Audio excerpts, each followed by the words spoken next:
여러분 잘 나오셨습니다. 오늘 주시는 하나님의 말씀은 사도행전 8장입니다. 8장 26절부터 40절까지 말씀입니다. 제가 갖고 있는 성경으로는 201페이지 사도행전 8장 26절 이하 40절입니다.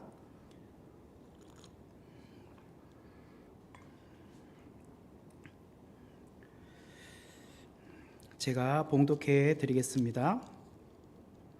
주의 사자가 빌립에게 말하여 이르되 일어나서 남쪽으로 향하여 예루살렘에서 가사로 내려가는 길까지 가라니 그 길은 광야라. 일어나 가서 보니 에디오피아 사람 곧 에디오피아 여왕 간다게의 모든 국고를 맡은 관리인 네시가 예배하러 예루살렘에 왔다가 돌아가는데 수레를 타고 선지자 이사야의 글을 읽더라. 성령이 빌립더러 이르시되 이 수레로 가까이 나아가라 하시거늘 빌립이 달려가서 선지자 이사야의 글 읽는 것을 듣고 말하되 읽는 것을 깨닫느냐 대답하되 지도해 주는 사람이 없으니 어찌 깨달을 수 있느냐 하고 빌립을 청하여 수레에 올라 같이 앉으라 하니라. 읽는 성경 구절은 이것이니 일러스되 그가 도살자에게로 가는 양과 같이 끌려갔고 털 깎는 자 앞에 있는 어린 양이 조용함과 같이 그의 입을 열지 아니하였도다. 그가 굴욕을 당할 때에 공정한 재판도 받지 못하였으니 누가 그의 세대를 말하리요. 그의 생명이 땅에서 빼앗김이로다 하였거늘 그 네시가 빌립에게 말하되 청컨대 내가 묻노니 선지자가 이 말한 것이 누구를 가리킴이냐 자기를 가리킴이냐 타인을 가리킴이냐. 빌립의 입을 열어 이 글에서 시작하여 예수를 가르쳐 복음을 전하니 길 가다가 물 있는 곳에 이르러 그 네시가 말하되 보라 물이 있으니 내가 세례를 받음에 무슨 거리낌이 있느냐 없음. 이에 명하여 수레를 멈추고 빌립과 네시가 둘 다 물에 내려가 빌립이 세례를 베풀고 둘이 물에서 올라올세 주의 영이 빌립을 이끌어 간지라. 네시는 기쁘게 길을 가므로 그를 다시 보지 못하니라. 빌립은 아소도에 나타나 여러 성을 지나 다니며 복음을 전하고 가이사라에 이르니라. 아멘.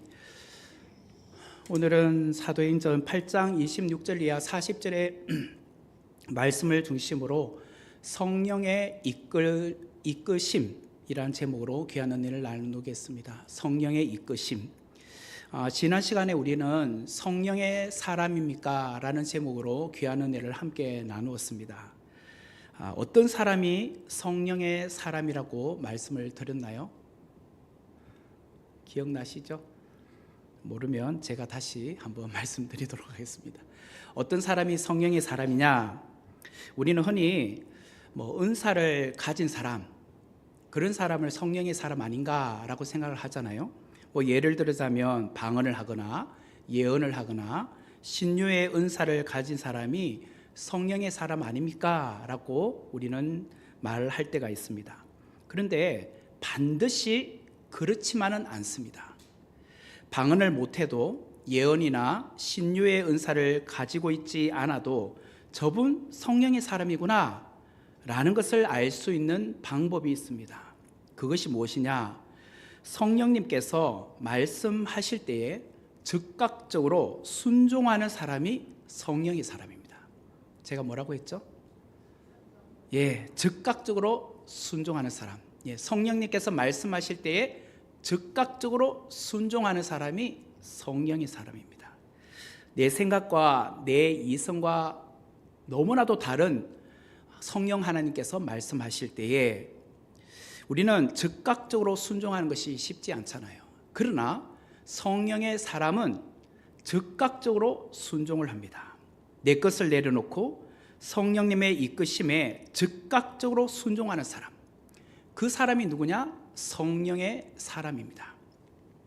사도행전 8장에 나오는 초대교회의 그 7 집사 가운데 빌립 집사가 나오는데 바로 이 사람이 지난주에도 우리가 살펴보았지만 성령의 사람이었다라는 거예요.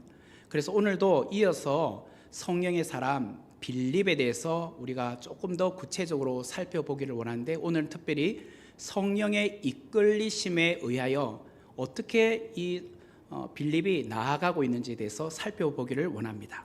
26절 말씀에 보니까 주의 사자가 빌립에게 말하여 이르되 일어나서 남쪽으로 향하여 예루살렘에서 가사로 내려가는 길까지 가라 하니 그 길은 광야라. 여기 첫 번째 줄에 보면 주의 사자가라고 되어 있는데 여기서 주의 사자는 누구일까? 천사일까요? 오늘 본문 전체적으로 보면 이 주의 사자는 성령을 가리킵니다. 29절 말씀에 보면 성령이 빌립더러 이르시되 이 수레로 가까이 나아가라. 여기 보니까 성령이 빌립에게 말했죠. 그리고 39절 말씀에도 보면 둘이 물에서 올라올새 주의 영이 빌립을 이끌어 간지라. 여기 보면 주의 영이 곧 성령을 말해요. 그래서 오늘 26절에 나오는 주의 사자는 29절과 39절 말씀의 근거에 보면 성령을 말합니다. 오늘 본문은 전체적으로 성령 하나님께서 빌립 지사를 이끌어가고 있는 내용이에요. 그런데 지금은 사마리아 지역에서 복음을 전하고 많은 사람들에게 세례를 베풀고 있었죠. 그런데 성령 하나님께서 빌립 지사를 이끌어 에디오피아 여왕 간다게의 모든 국고를 맡은 관리인인 네시를 만나러 가게 하는 이야기가 오늘 본문의 이야기입니다. 스데반 집사님의 순교 이후에 예루살렘에는 큰 박해가 있었습니다. 그러자 예수님의 제자들을 제외한 많은 사람들이, 유대인들이 뿔뿔이 흩어지게 되었습니다. 가까이는 사마리아도 갔겠지만 대부분은 그 국경을 넘어서 수리아 안디오까지 그렇게 간 사람들도 많았습니다. 그런 사람들을 가리켜서 우리는 디아스포라 유대인이라고 불렀다고 말씀을 드렸죠. 그들은 가는 곳마다 숨어 지낸 것이 아니라 또다시 담대하게 복음을 전하는 사람들이 되었습니다. 특별히 빌립 지사는 남들이 가지 않는 사마리아 땅으로 들어가서 복음을 전하게 되었습니다. 지난 시간에도 말씀드렸지만 유대인과 사마리아인들은 우리가 역사적으로 보면 서로 간에 그런 악연의 관계가 있었기 때문에 서로 상종을 하고 있지 않았죠. 그러다 보니 유대인들 중에 사마리아로 들어가서 복음을 전하려고 했던 사람이 없었습니다. 심지어는 북쪽 갈릴리 지역에 있었던 유대인들이 예루살렘, 유대 땅에 있는 예루살렘에 올 때 중간에 사마리아 땅을 거치지 않고 요단강을 건너 베레아 쪽으로 해서 또다시 건너왔을 정도로 사마리아 지역을 통과하지 않았단 말이에요. 이런 악연을 갖고 있었는데 빌립 지사는 어쩌면 남들이 가지 않았던 사마리아 땅으로 들어가서 복음을 전하게 되었습니다. 그런데 놀랍게도 많은 사람들이 빌립이 전하는 복음을 듣고 나도 세례를 받겠습니다 라고 하면서 예수님을 믿게 되었다라는 거예요. 이렇게 사마리아인들이 예수님을 믿으면서 사마리아 지역에는 예루살렘 교회 못지않는 폭발적인 부흥이 일어나기 시작을 했습니다. 이 모든 과정에서 누가 가장 큰 공헌을 하게 되었을까요? 당연히 지금 빌립 지사죠. 그런데 성령님께서 빌립 지사에게 사마리아를 떠나 남쪽을 향하여 예루살렘에서 가사로 내려가는 길로 가라고 말씀을 하시는 거예요. 지도를 보면 이렇게 나와요. 사마리아 지역은 저 위에 동그라미입니다. 제일 위쪽에 있는 빨간색 동그라미인데 거기가 이제 사마리아 땅인데 거기 사마리아 수가라는 곳이 있고 세겜 땅이 있죠. 거기서 화살표로 밑으로 이제 내려오면 예루살렘이 있습니다. 거기를 이제 2번이라고 제가 표시를 했습니다. 예루살렘까지, 그러니까 사마리아에서 예루살렘까지는 거리가 70km예요. 꽤 먼 거리죠. 거기 이제 바닷가 쪽으로, 지중해 바닷가 쪽으로 파란색 동그라미가 되어 있는 것이 가사예요. 그리로 다시 내려가라고 하는 거예요. 그 내려가는 길목이 엘라 골짜기라고 합니다. 엘라 골짜기. 여기가 광야예요. 그러니까 가사까지 완전히 내려가는 것은 아니고 가는 도중에 대략 한 20km 지점쯤에 오늘 본문에 나오는 에디오피아 네시를 만난 것 같아요. 그래서 대략 사마리아에서 예루살렘까지는 70km, 또 예루살렘에서 가사로 내려가는 엘라 골짜기 어느 지점까지 대략 한 20km 정도 간다고 하면 그때쯤에 이제 에티오피아 내시를 만나게 되는데, 그렇게 내려가라는 거예요. 광야길로 내려가는 거예요. 그 오른쪽에 보면 광야길이에요. 지금은 뭐 아스팔트로 포장이 되어 있지만 그 옛날에는 뭐 비포장도로 아니었겠습니까? 계속 가도 한 20km 이상을 엘라 골짜기로 쭉쭉쭉 내려가도 정말 험난한 광야, 메마른 땅이었어요. 사람이 거의 다니지 않는 그런 곳이었다라는 거예요. 자, 이곳으로 성령님께서 빌립에게 가라고 말씀하신 거예요. 제가 지금 선목교회에 와서 목회를 하고 있잖아요. 지금 교회를 이렇게 이제 한 2년 반 정도 섬기고 있는데, 열심히 지금 사역하면서 새 가족이 늘어나고 또 교회가 부흥하고 있다고 생각을 해봅시다. 근데 이게 재밌게 목회를 하고 있는 중에 성령님께서 저에게 오시가 선목교회에서 목회 그만하고 저 산간 벽지 사람들이 잘 다니지 않는 드문 곳으로 가 라고 한다면 제가 그 말씀에 순종하기가 쉬울까요? 아마 잘은 모르겠습니다. 이쪽에 누군 목사님은 가지 마세요 라고 말리지, 아니면 잘 가세요 라고 하실지 모르겠지만 저는 아마 쉽지 않을 것 같아요. 오히려 저는 성령님께 서운한 감정이 있을 것 같아요. 성령 하나님, 제가 남들이 가지 않는 이곳 사마리아 땅까지 왔잖아요. 이곳에 와서 복음을 전했더니 많은 사람들이 세례를 받고 예수님 믿잖아요. 지금 예루살렘 교회 못지않게 부흥이 일어나고 있잖아요. 그러면 일손도 모자라니까 내가 이곳에 있어야 되지 않을까요? 저 같으면 그렇게 말할 것 같아요. 왜 저를 갑자기 저 광야로 가라고 해요? 광야에 사람도 없는데. 저는 오히려 이런 질문을 던질 것 같아요. 빌립 집사님도 충분히 그런 마음이 들 수 있었을 겁니다. 성령님께서 떠나라고 하실 때 서운한 마음이 생길 수 있었을 거라는 거죠. 왜 그런가? 좀 전에 말한 것처럼 빌립 집사님은 유대인들이 가지 않는 사마리아 땅에, 불모지와 같은 그 사마리아 땅에 가서 복음을 전하고 있잖아요. 누구보다도 열심히 지금 사역을 하고 있는 사람이잖아요. 성령님은 그런데 이 사마리아에서 사역을 잘하고 있는 빌립 집사에게, 야, 이제 사마리아 지역에서 복음 전하지 말고 내 말 들어, 떠나.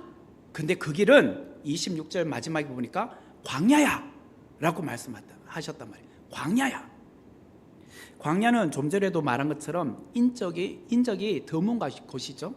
사람이 거의 다니지 않는 곳. 그곳에서 무슨 사역을 할 수 있습니까? 사람이 있어야 뭐 사역을 하죠. 그런데 성령님은 빌립에게 한적한 광야로 가라고 말씀을 하셨습니다. 빌립은 성령의 이끄심에 사마리아에서 내륙 산간 지역으로 내려가는, 바로 예루살렘으로 내려갔습니다. 무려 70km. 거기서 다시 엘라 골짜기로 광야의 길을 가게 되었습니다. 척박한 광야 길로 가고 있는 것입니다. 우리는 어떠한가? 그렇다면 우리는 어떤가? 지금 빌립은 이렇게 즉각적으로 순종하고 있잖아요. 그렇다면 우리는 어떠한가? 세상 말로 하면 우리는 너무나도 영특한 것 같아요. 너무나도 계산적이에요. 성령 하나님께서 야, 이제 그만하고 광야로 가 라고 하면 우리는 성령 하나님의 말씀에 순종하기가 참 쉽지 않아요. 성령 하나님, 그건 계산이 안 맞잖아요. 오히려 여기가 중요하잖아요. 제 생각에는 여기에 있어야 될 것 같잖아요. 그렇게 우리는 성령 하나님께 말씀을 할 것 같아요. 그런데 제가 앞에서도 말씀드렸지만 누가 성령의 사람인가? 내 고집, 내 생각을 다 내려놓고 성령님께서 말씀하실 때 그 음성에 귀를 기울이고 즉각적으로 순종하는 사람이 성령의 사람이라는 거예요. 오늘 빌립이 그러했단 말이에요. 성령께서 말씀하실 때 빌립 집사는 어떻게 반응하고 있는가? 27절의 말씀을 보세요. 일어나 가서 보니 에티오피아 사람 곧 에티오피아 여왕 간다게의 모든 국고를 맡은 관리인 네시가 예배하러 예루살렘에 왔다가, 이 첫째 줄에 보니까 중요한 문장이 나옵니다. 일어나 가서 보니. 빌립 집사는 사마리아 사역을 정말 열심히 하고 있는데 성령님께서 가라 라고 하자 뒤도 돌아보지 않고 아무도 없는 광야로 즉각적으로 순종하고 있어요. 바로 일어났어요. 그리고 가서 보았다 라고 말했어요. 우리 같으면 저 서운한데요 목사님, 저 서운한데요 성령님, 며칠간 좀 말미를 주시면 안 돼요? 저 조금 더 생각을 해보고요, 며칠간 생각해보고 그것이 성령 하나님이 가시라고 한다면 그때 생각해보고 가면 가든지 제가 한 며칠 정도 생각해볼게요. 우리는 그렇게 뜸을 들인단 말이에요. 그러나 27절에는 분명히 말하잖아요. 일어나 가서 보니. 이거는 한 며칠 정도 생각하고 나서 일어나 가서 본 것이 아니에요.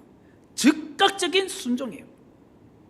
여기서 성령님은 빌립에게 어떤 구체적인 주소지를 주지 않았어요. 뭐 인천 광역시 서구 백범로 678번 길 4 이렇게 구체적인 주소지를 주지 않았어요. 그냥 예루살렘을 내려가다가 그냥 엘라 골짜기 광야로 가. 그럼 광야는 어느 지점요? 구체적인 주소지를 명확하게 제시하지 않으셨어요. 그냥 광야로 가라는 거예요. 빌립은 그곳까지 지금 90km를 오고 있습니다. 그 당시에는 뭐 차가 있나요? 아니요, 걸어서 갔습니다. 이 90km를, 그것도 광야 길은 메마르고 무더운 곳이잖아요. 뜨거운 곳이잖아요. 그것을 순종하여서 가고 있다는 거예요. 그래서 이제 광야 길을 들어서는 순간부터는 자세히 이렇게 보는 겁니다. 일어나 가서 보라고 하셨으니까 일어나 갔어요. 가다가 이제 광야 길쯤 들어서면서부터는 자세히 이제 살펴보기 시작하게. 누군가 뭔가 하나님께서 나에게 뭘 메시지를 주시려나 쳐다보기 시작했어요. 그럴 때 저 멀리서 어떤 마차 행렬이 지나가고 있는 거예요. 그 수레에는 어떤 지위가 높은 어떤 사람이 앉아 있는 것이 보였습니다. 이것이 오늘 27절에 나오는 정보예요. 27절 말씀의 뒤에 보니까 에디오피아 사람 곧 에디오피아 여왕 간다게의 모든 국고를 맡은 관리인 넷이라고 소개하고 있잖아요. 바로 그 사람이 마차 위에 타고 그 행렬이 지나가고 있는 것이 보였다는 거예요. 그 화면에 보시면 성경 시대의 이 에디오피아가 어디 있냐면 지금 우리가 지금 살펴보고 있는 붉은색 동그라미가 즉 사마리아에서 예루살렘으로 또 다시 가사로 내려가는 길로 가라고 했잖아요. 그 내려가는 길에 에디오피아 넷시가 가고 있는데, 에디오피아는 저기 이집트 땅에서도 더 밑으로 내려가면 거기가 나일강의 상류라고 합니다. 상류 지점에 에디오피아가 있습니다. 파란색으로 박스를 쳐놓은 부분입니다. 무려 예루살렘에서 에디오피아까지는 2,400km예요. 2,400km. 어마어마한 멀리 있는 거리죠. 지금 이 에디오피아 여왕 간다게의 모든 국고를 맡은 넷시가 무엇을 하러 갔다가 간다고요? 예루살렘에 예배를 드리고 돌아가고 있다.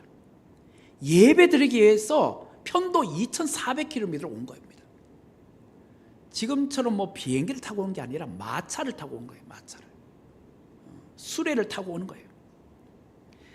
여기 보면 이제 그 간다게라는 이제 여왕이 나오는데, 이 간다게는 여왕 개인의 이름이 아닙니다. 이거는 하나의 칭호입니다. 여왕을 간다게라고 칭호한다는 거예요. 부른다는 거예요. 이런 것과 같습니다. 그 애굽의 왕을 뭐로 부르죠? 바로라고 부른 것과 똑같은 겁니다. 그리고 로마의 황제를 가이사라고 부른 것과 똑같습니다. 시저 가이사라고 부른 것과 똑같아요.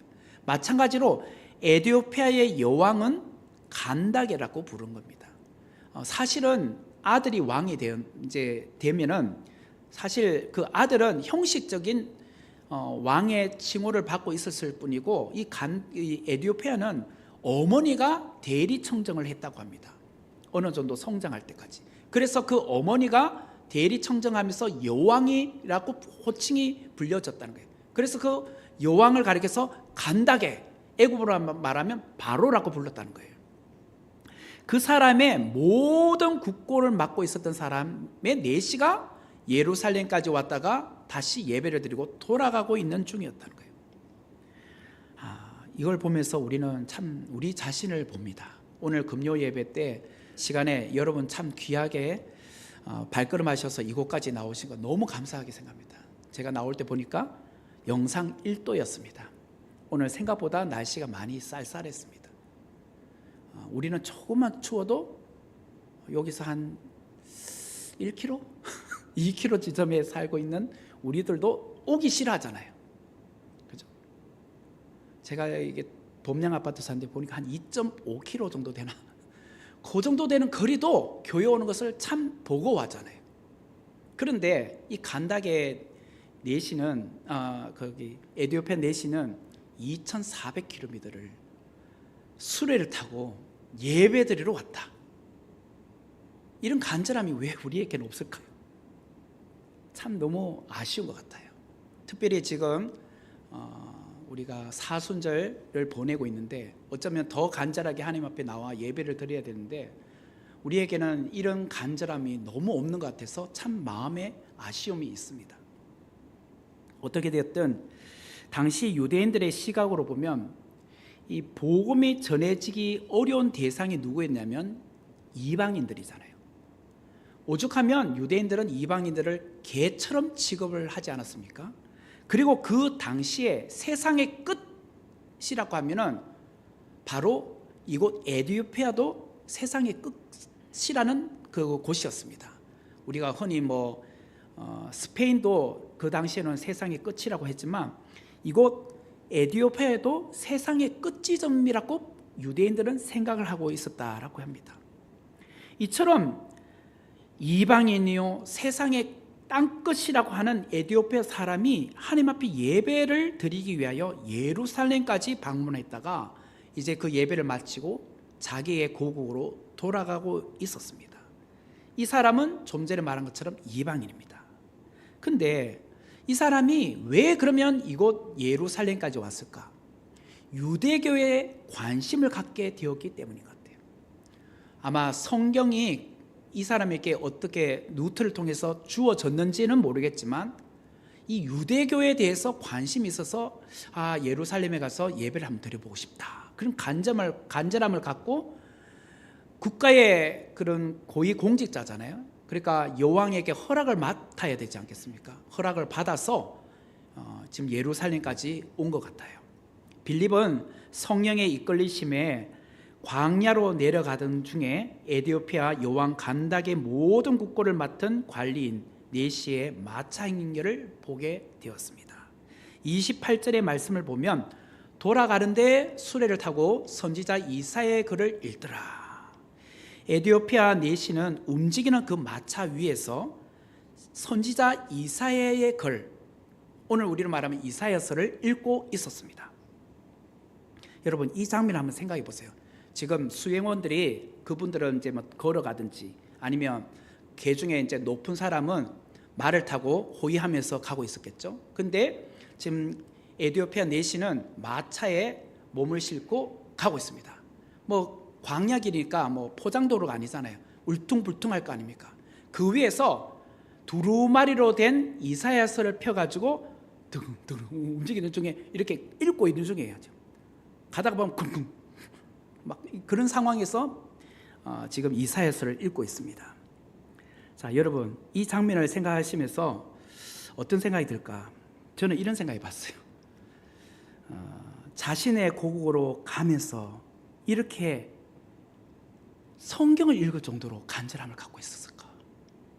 너무 귀하잖아요. 예배드리러 2,400km를 왔고 또 내려가면서 이 성경을 너무 궁금해서 읽고 있다. 할 일이 없어서 성경이라도 한번 읽어볼까? 그런 겁니까? 아니잖아요. 그 성경에 대해서 너무 궁금하니까 간절하니까 성경을 읽고 있잖아요. 마차에서 읽는다는 것이 쉽지 않거든요. 자, 예를 들어서 제가 또 여러분이 인천국제공항에서 LAX, 그러니까 미국의 캘리포니아에 있는 LA 국제공항까지 간다고 생각합시다. 한 10시간에서 12시간 정도 비행 시간이 걸립니다. 기내에서 여러분 성경책을 읽는 것이 쉬울 거라고 생각하십니까? 어려울 거예요. 일단 기본적으로 기내는 조명이 어두우니까 읽기는 쉽지 않아요. 그래도 위에 뭐 버튼 누르면 자기한테 내려오는 불빛은 있잖아요. 그래도 조금 좀 주위의 사람들한테 좀 민폐가 되긴 하잖아요. 그죠? 어떻게 됐든 쉽지는 않아요. 근데 기본적으로 성경 읽는 것에 대해서 우리 마음이 적어요. 제 같으면은 좌석 앞에 있는 작은 모니터를 켜가지고 영화 뭐 있나 하기보다 하거든. 그래서 영화 재밌네. 액션 영화 볼까? 그래서 아니면 한국 영화 볼까? 미국 영화 볼까? 그래서 영화 한 몇 편 보다가 보면 미국에 도착할 것 같아요. 아니면 뭐 피곤하고 좀 잠 좀 자자 좀 자다가 그 지루하게 한 열 몇 시간을 가다 보면 미국에 도착할 것 같아요. 근데 이 에티오피아 내시는 두루마리로 된 이 성경책을 펼쳐서 이사야에 있는 내용을 읽고 있더라는 거예요. 너무 귀하잖아요. 29절과 30절의 말씀을 보면 성령이 빌립더를 이르시되 이 수레로 가까이 나아가라 하시거늘 빌립이 달려가서 선지자 이사야의 글을 읽는 것을 듣고 말하되 읽는 것을 깨닫느냐. 빌립은 성령의 음성에 즉각적으로 순종하는 성령의 사람이라고 제가 말씀드렸어요. 여기 보니까 또 즉각적인 행동이 나와요. 그게 뭐냐? 사마리아에서 성령님께서 예루살렘으로 가서 가사로 내려가라. 그 길은 광야라고 했잖아요. 그 말에 저 며칠 좀 생각해 보고요 라고 하지 않고 즉각적으로 내려갔다고 했잖아요. 그런데 오늘 이 본문에 보니까 30절에 빌립이 달려가서 라고 막 달려갔어. 지금까지 지금 90km를 왔습니다. 이 정도 되면 몸이 지칠만 하잖아요. 이제 광야에서 저기에 마차 행렬이 지나가고 있다면 굳이 달려갈 필요가 뭐 있습니까? 이제 내 눈안에 왔으니까 부르면 되죠. 여보세요, 잠깐만요, 거기 좀 서주세요, 좀 대화 좀 해요 라고 하고 멈추면 걸어서 가면 되잖아요. 근데 그 마차 행렬을 보는 순간 빌립이 달려갔다고 말하고 있어요. 달려갔다. 쉬운 일입니까? 그것도 광야길인데. 이걸 통해서 빌립이 지금 29절에 성령이 빌립더를 이르시되 성령님이 빌립에게 또다시 말씀하셨잖아요. 그 말씀에 즉각적으로 술에 가까이 간 거예요. 그런데 가까이 가는 그릇을 걸어간 것이 아니라 달려갔다고 말하고 있어요. 달려갔다. 그처럼 빌립은 지금 성령님의 말씀에 즉각적으로 순종하고 있었다는 거예요. 여러분, 빌립의 행동이 너무 귀하지 않습니까? 지금까지 온 거리가 90km였는데 성령께서 수레로 가까이 가려고 하면 굳이 달려갈 필요가 무엇이 있습니까? 조금 그냥 멈추게 해놓고 저 도착할 때까지 잠깐만 기다리세요 라고 하면서 천천히 걸어가도 되잖아요. 또 목도 마른데. 오늘 우리는 성령님께서 말씀하시면 달려가는 자로 살아가고 있으십니까? 성령님 하나님께서 말씀하실 때 하나님, 저 할 일이 많거든요. 지금 아직 저는 나이가 젊거든요. 이왕 부르실 거 저 은퇴하고 나서 주님의 일을 할게요. 지금은 내일 하기 바빠요. 나중에 할게요. 나중에. 우리는 그러잖아요. 성령 하나님은 지금 네가 필요해. 네가 지금 오늘 나에게 순종하는 것을 보여줘 라고 말씀하시는데 우리는 주님, 지금은요 내가 먹고 살기가 바빠요. 지금 순종하기 힘들어요. 제가 몇 년 뒤에 그때 순종할게요. 그러잖아요. 우리는. 결국 순종은 무엇이냐면 타이밍이 중요합니다. 타이밍을 놓치는 순종은 순종이 아닙니다. 명심하셔야 돼요. 주님께서 오늘 말씀하셨다는 것은 오늘 순종하라고 하시기 때문에 말씀하시는 거예요. 내일 말씀하시면 내일 말씀하실 거 아니에요. 내일 순종이 필요하면 내일 말씀하시지 굳이 오늘 말씀하실 필요가 무엇이 있습니까? 오늘 말씀하셨다는 것은 오늘 내가 순종하라는 뜻이에요. 그런데 주님께서 오늘 말씀하셨는데 주님 내일 모레 순종할게요. 그러면 타이밍을 놓치는 겁니다. 즉각적인 순종이 아니라는 거예요. 빌립은 지금 즉시로 달려가고 있어요. 즉시로 순종하고 있었다는 거예요. 빌립이 술에 가까이로 달려갔더니 에디오피아 내시가 이사야서를 읽고 있는 소리가 들렸어요. 에디오피아 내시는 지금 속으로 읽었던 것이 아니라 큰 소리로 읽었기 때문에 들렸다는 거죠. 큰 소리로 지금 이사야서 본문을 읽고 있는 거예요. 그러면 지금 에디오피아 내시가 이 성경이 무엇으로 기록되어 있기 때문에 그것을 읽고 있었을까요? 히브리어요? 구약은 히브리어였으니까? 히브리어로 기록됐으니까? 아니요. 에디오피아 사람이 어떻게 히브리어를 합니까? 유대인도 아닌데. 헬라어로 기록된 거예요. 구약 성경이 헬라어로 번역된 것이 뭐죠? 70인역입니다. 70인역. 이 당시에는 이미 헬라어가 그 구약 성경이 헬라어로 번역되어 있었어요. 70인역. 그리고 그 당시에는 헬라어가 국제 공용어였어요. 그렇기 때문에 지금 에디오피아 내시는 그 고위 공직자니까 헬라어 정도는 기본적으로 국제 공용, 오늘로 말하면 영어를 할 줄 아는 사람이죠. 그래서 오늘로 말하면 영어로 이사야서를 읽고 있는 거예요. 그것을 빌립이 이사야서 본문이 읽고 있네? 라는 것을 알았다는 거예요. 빌립은 비로소 성령께서 왜 자기를 그 바쁜 사마리아 사역을 내려놓고 예루살렘에서 가사로 내려가는 광야까지 90km를 가라고 하셨는지 그 이유를 비로소 이제야 알게 된 거예요. 지금까지는 모르고 온 거예요. 성령님께서 가라고 하셨으니까 누구를 만나라고 하셨는지는 모른 채 그냥 온 거잖아요. 근데 이제 비로소 이제 그것을 깨닫기 시작한 거예요. 에디오피아 여왕 간닥의 모든 국고를 맡은 내시를 만나라고 성령께서 나를 이곳까지 인도하셨구나, 이끄셨구나 하는 것을 알게 된 거예요. 그렇다면 여기서 우리는 이런 질문이 생깁니다. 굳이 사마리아 땅에서 복음을 전하고 있는 빌립 집사를 불러 90km를 떨어진 가사로 내려가는 이 광야까지 오게 할 필요가 무엇이 있습니까? 사마리아에서 예루살렘까지는 70km라고 했잖아요. 그러지 말고 예루살렘에 누가 있다고 했어요? 예수님의 제자들이 있다고 했잖아요. 다른 사람들은 다 뿔뿔이 지금 디아스포라 유대인으로 흩어졌다 하더라도, 예루살렘에 박해가 있어서 다 흩어졌다 하더라도 제자들은 예루살렘을 지키고 있었으니까 성령님께서 제자들에게 야, 너희들 중에 누군가가 가서 지금 광야로 내려가는 그 에디오피아 사람 내시를 만나라. 그 예루살렘에서 그 엘라 골짜기로 내려가는 건 한 20km밖에 안 되잖아요. 그런데 빌립은 그 사마리아에서 예루살렘까지 70km 왔다가 거기서 또 20km 더 가는 거니까 굳이 이렇게까지 할 필요가 무엇이 있어요? 여기에는 두 가지 이유가 있어요. 두 가지 이유. 첫 번째 이유는 이방인에 대한 유대인의 편견 때문이었어요. 이방인에 대한 유대인의 편견이 누가 갖고 있었느냐? 제자들이 갖고 있었다는 거예요. 이 이야기는 앞으로 나올 거예요. 사도행전 10장에 보면 예수님의 제자였던 베드로가 로마의 백부장인 고넬료를 만나러 가라는 것에 대해서 거부감이 심했잖아요. 내가 어떻게 로마인에게 가서 복음 전해요?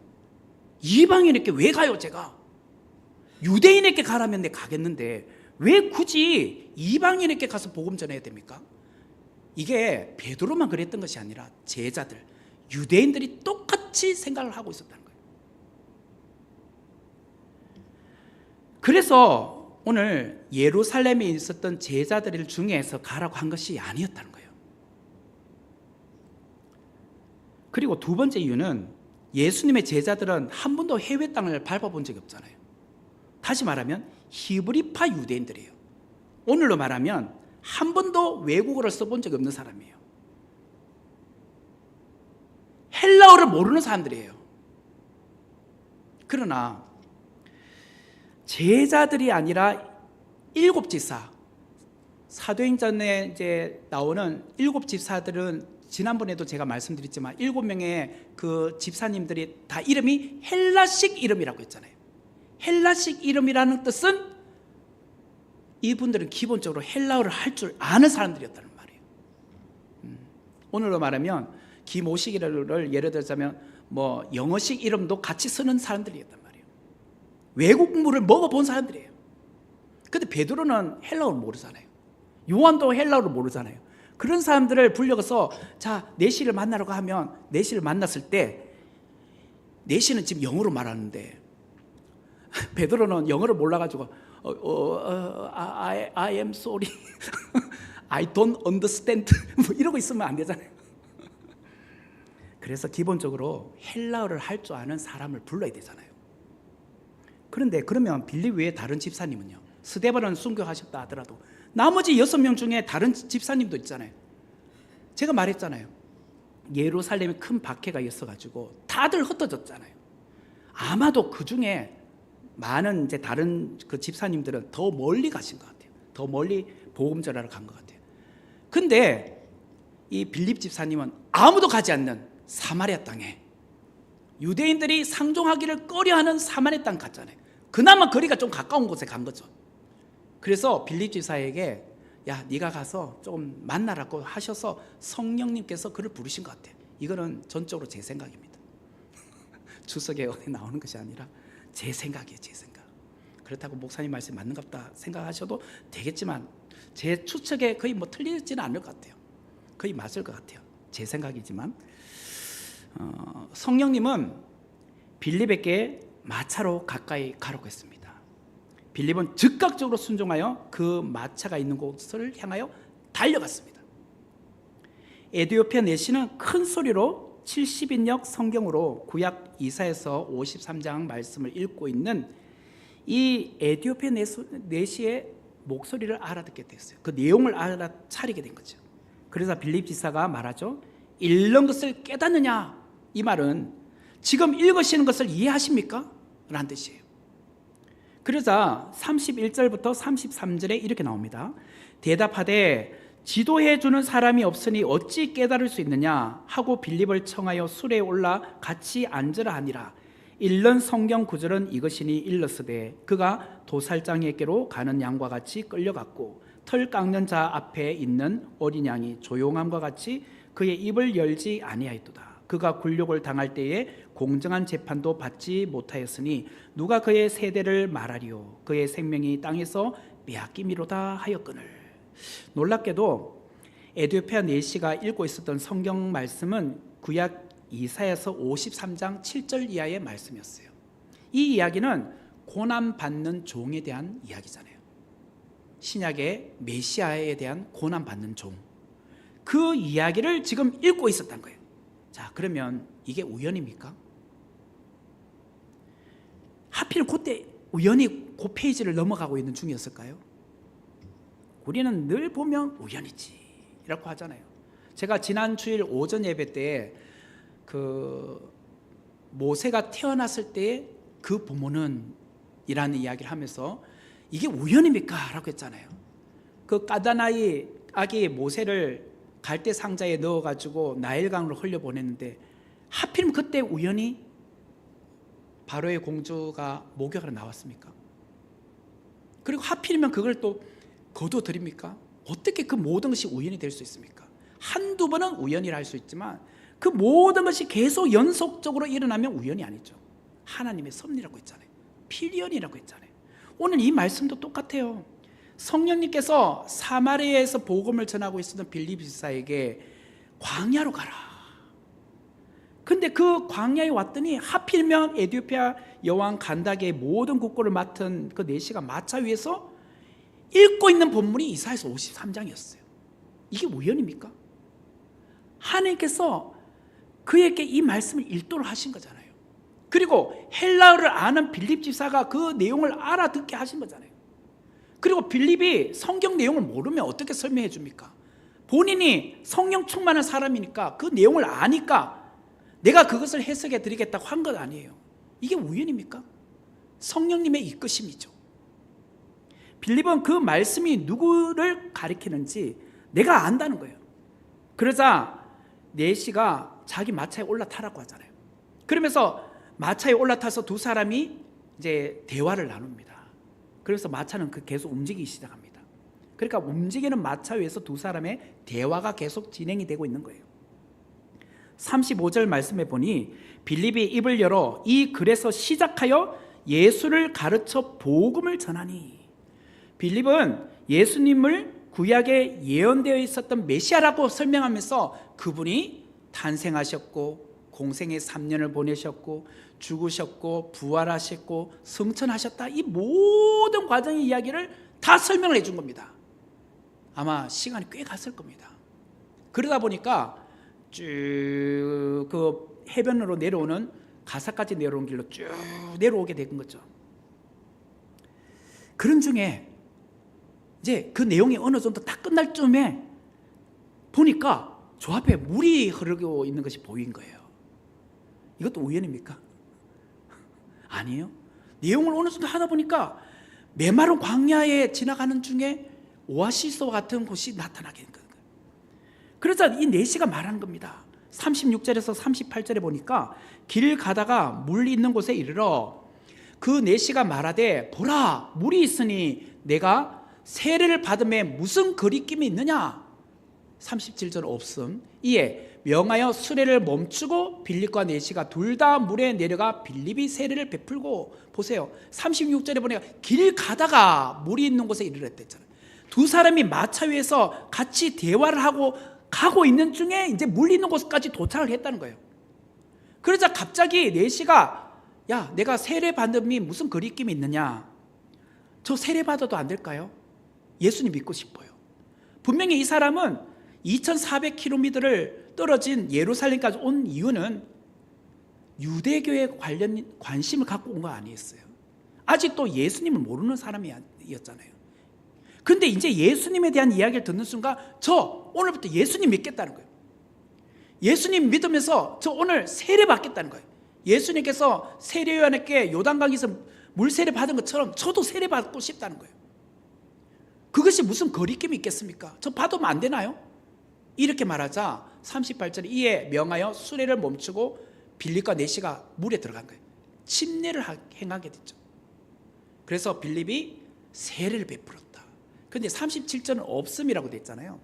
근데 그 부분을 여러분 거기 각주가 붙어 있을 거예요. 각주 제 성경으로는 6번이라고 돼 있더라고요. 6번. 그래서 그것을 밑에 딱 성경 밑에 보니까 어떻게 나오냐면 그 파란색 글자예요. 어떤 사본에는 37절이 이렇게 돼 있다는 거예요. 빌립이 이르되 네가 마음을 온전히 하여 믿으면 가하니라. 대답하여 이르되 내가 예수 그리스도께서 하나님의 아들인 줄 믿노라가 있다고 지금 소개를 해요. 어떤 사본에는. 그러니까 요 내용 37절은 무슨 말이냐면 쉽게 말하면 세례 문답이에요. 목사님이 야, 네 오늘 예수님 믿냐? 그러니까 저 예수님 믿겠습니다. 그래? 그러면 오늘 이게 이제 세례 문답이에요. 그러면 세례를 베풀게. 같이 내려가자. 그 내용이 담겨 있다는 거예요. 이렇게 해서 에디오피아 여왕 간다게의 모든 국고를 맡은 관리인 내시가 예수님 믿게 되었다는 거예요. 그리고 39절 말씀에 보면 둘이 물에서 올라올새 주의 영이 빌립을 이끌어 간지라. 내시는 기쁘게 길을 가므로 그를 다시 보지 못하니라. 빌립은 에디오피아 내시에게 침례를 베풀고 이 두 사람이 물에서 올라온 후 직후에 무슨 일이 있냐면 주의 영이, 또 성령이죠, 주의 영이 빌립을 이끌어 간지라 라고 해요. 여기서 이끌어 간지라 라는 말에 보면 또 거기 각주가 붙어 있을 거예요. 7번이라고 붙어 있는데 그 헬라어로 보면 빼앗아 간지라 라고 표현되어 있어요. 빼앗아 간지라. 이 무슨 말이냐면 주의 영이신 성령이 빌립을 홀연히 데려가셨다는 거예요. 갑자기 이끌어서 그냥 다른 곳으로 옮겨 놓으셨다는 거예요. 오늘 본문을 보면 성령님은 계속해서 빌립을 한 자리 두지 않으셨어요. 사마리아에서 열심히 전도하고 있는 그 빌립에게 또 지금 전도의 열매가 많아지고 있잖아요. 그런 중에 성령 하나님은 그를 이끌어서 야, 예루살렘에서 가사로 내려가는 광야로 가. 그 말에 빌립은 즉각적으로 순종했죠. 또한 에디오피아 내시에게 복음을 전하고 세례를 준 다음에 성령님께서 그를 홀연히 데려가 버렸어요. 왜 그랬을까? 사도행전의 저자인 누가는 이 모든 일은 빌립이 한 것이 아니라는 거예요. 우리도 뭔가 하다 보면 교회 부흥 내가 한 것이야. 응? 목사가 설교를 잘해서 그렇지 뭐, 아니면 우리 교회에 어떤 좋은 프로그램이 있어서 그렇지, 우리는 자꾸 우리의 공로를 말하고 싶어 하잖아요. 아니란 거예요. 철저하게 이거는 성령님께서 하셨다는 것을 말하기 위함이에요. 빌립은 성령의 이끌리심에 거기에 주님 저도 좀 할 말이 있잖아요. 그게 아니라 즉각적으로 순종하고 있어요. 그는 성령님의 그냥 도구로만 쓰임받고 있었다라는 거예요. 그렇다면 에디오피아 내시는 갑자기 빌립이 사라졌을 때 어땠을까요? 갑자기 내 앞에 있었던 세례를 주고 올라왔던 빌립이 갑자기 성령 하나님께서 이끌려서 그냥 쑥 사라져 버렸네. 그때 에디오피아 내시는 어떤 마음이었을까요? 허탈감이 들지 않았을까요? 저 조금 더 성경 공부하고 싶었는데, 식사라도 대접하고 싶었는데. 그게 아니라 거기 보니까 이 39절에 내시는 기쁘게 길을 갔다. 허탈함이 아니라 야 이제 하나님 자녀가 되었구나. 구원의 감격을 갖고 기쁘게 자기 고국으로 돌아갔다고 말하고 있어요. 성경은 내시가 고국으로 돌아간 이후의 행적을 오늘 성경 이후에는 나타나지 않아요. 그러나 초대 기독교 역사가들의 증언에 의하면, 특별히 이제 교부인 이레니우스나 유세비우스에 의하면 내시는 고국으로 돌아가서 여왕 간다게에게 또 그 백성들에게 복음을 전했다고 합니다. 그는 아프리카 대륙의 첫 번째 선교사가 되었다고 역사가에 의해서는 말하고 있다는 거예요. 오늘날 에디오피아에는요, 세계에서 가장 오래된 기독교 국가 중에 하나예요. 아프리카에서 세계에서 가장 오래된 기독교 국가가 에디오피아예요. 거기 가면 정교회가 있어요. 자신들의 신앙의 뿌리가 어디서 시작됐냐 그들에게 물으면 저희들은요, 사도행전 8장에 나오는 그 내시로부터 복음을 받아서 우리가 이렇게 에디오피아에 정교회가 생겼어요 라고 말한대요. 그 뿌리가 거기 있었다고 지금도 말한대요. 이처럼 빌립 집사는 성령의 이끌리심에 순종함으로 한 사람을 얻었어요. 하나님께서는 그 한 사람을 통하여 아프리카 대륙 전체에 복음의 씨앗을 심어 놓으신 거죠. 좀 전에 제가 주의 영 성령님께서 빌립을 이끌어 다른 곳으로 이동시켰다고 했잖아요. 그럼 어디로 갔을까요? 그 내용이 40절에 나옵니다. 오늘 본문 마지막 절 내용에 보면 빌립은 아소도에 나타나 여러 성을 지나 다니며 복음을 전하고 가이사랴에 이르니라. 그 40절에 여기 보면 제가 그 밑에 이제 파란색으로 둥글게 되어 있는데 그게 가사거든요. 블레셋 땅이었죠. 가사에서 위로 올라가면 그 해변가 쪽에 붉은색으로 네모 박스를 그려놨어요. 거기가 아소도예요. 아소도는 어디냐면 옛날 구약 시대로 말하면 그곳을 아스돗이라고 해요. 아스돗. 그러니까 블레셋에 5대 방백이 있었다고 했잖아요. 그죠? 그 중에 가사, 가드, 아스돗, 에글론 그런 게 있잖아요. 그죠? 그 중에서 아스돗, 이 오늘 본문의 아스도예요. 거기서부터 해변가로에서 쭉 해서 저 위쪽에 네모박스 6번이라고 되어 있는데 거기가 가이사라예요. 거기까지 해변 도로로 쭉 가면서 빌립이 복음을 전했다고 나와요. 이게 오늘 40절의 이야기예요. 그리고 이 가이사라는 우리가 사도행전에 보면 거기가 로마의 행정도시잖아요. 거기서 이제 만약에 지중해를 통해서 로마에서 배 타고 오면 그 가이사라에서 내려가지고 거기서부터 육로로 예루살렘까지 가는 곳이잖아요. 그곳에 이제 정착을 해서 가정을 이뤘다고 합니다. 빌립이. 그래서 평생 그곳에서 살게 되었어요. 그러다가 어디에 이제 빌립의 이야기가 나오느냐면 사도행전 21장 8절과 9절에 나와요. 거기 보면 이튿날 떠나 가이사랴에 이르러 7 집사 중 하나인 전도자 빌립의 집에 들어가서 머무르니라. 그에게 딸 넷이 있으니 처녀로 예언하는 자라. 보세요. 지금 빌립이 가이사랴에 도착해서 그곳에서 결혼을 했어요. 그리고 딸 4명을 낳았대요. 근데 빌립을 가리켜서 무엇이라 부르냐? 전도자 빌립이라고 불렀다는 거예요. 다시 말하면 빌립 집사님은 평생을 가이사랴에 머무르면서 전도자로 살았다는 거예요. 복음 전도하는 사람으로 살았다는 거예요. 이처럼 빌립은요, 성령의 사람이었다는 거예요. 그런 예루살렘 교회에 핍박이 왔을 때 다른 사람들이 가기 싫어했던 사마리아 땅으로 들어가서 복음을 전했잖아요. 그런 중에 성령님의 이끌리심에 의해서 즉각적으로 순종하여서 그는 예루살렘으로 내려왔다가 또 가사로 내려가는 광야로 갔죠. 그곳에서 에디오피아 내시를 만나 복음을 전하고 세례를 베푼 다음에 성령님께서 또 그를 이끌어내셔서 아소도에 가게 됐잖아요.